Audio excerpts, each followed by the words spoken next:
फिर इन्होंने कहा कि ए उस्मान रजी अल्लाह ताला अन्हो, अगर आप चाहते हैं कि मैं ये लोगों को तबलीग न करूं, मुझे रब्जा में भेज दें। ये वही अबू ज़र ग़फ़ारी रजी अल्लाह ताला अन्हो है।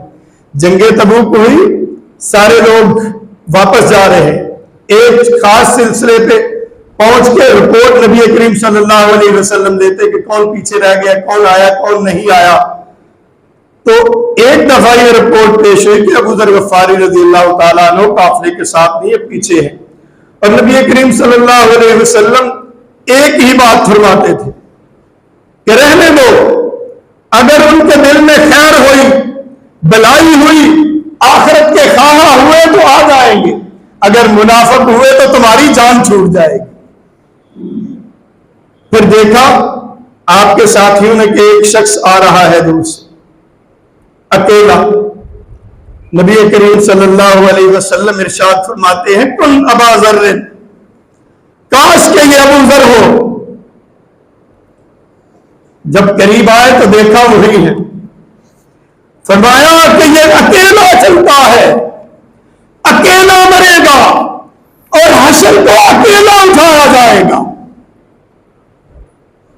और यह भी इरशाद फरमाया था एक मौके पे कि अबू ज़र मेरी उम्मत में सैयदना ईसा बिन मरियम के ज़हद पे है, जिस तरह वो ज़हद थे इसी तरह वो ज़हद है मेरी उम्मत के।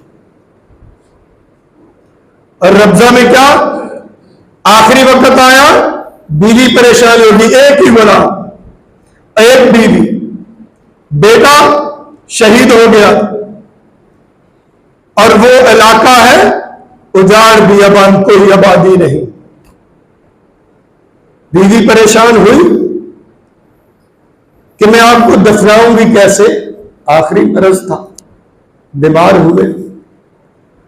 आपने फरमाया परेशान होने की कोई जरूरत नहीं। एक दफा नबी करीम सल्लल्लाहु अलैहि वसल्लम ने इरशाद फरमाया था कि एक वक्त आएगा कि तुम में से एक आदमी एक उजाड़ बियाबान में अकेला मरेगा और उसका जनाजा एक मुसलमानों की जमात पढ़ाएगी। और अपनी बीवी को कहा कि मैंने जितने भी उस महफिल में मेरे साथी थे वो सारे के सारे इस दुनिया से चले गए, मैं अकेला रह गया हूं। तुम देखना एक पूरा काफिला मेरी तंजीम करेगा। फिर फरमाया, नबी करीम सल्लल्लाहु अलैहि वसल्लम के फरामीन पे उनको इतना ईमान था, फरमाया कि जाओ देखो कोई काफिला आ रहा होगा। वो गई, ऊंची पहाड़ी पे चढ़ के देखा, ऊंचे टीले पे देखा कि एक काफिला गर्द उड़ाता हुआ आ रहा है।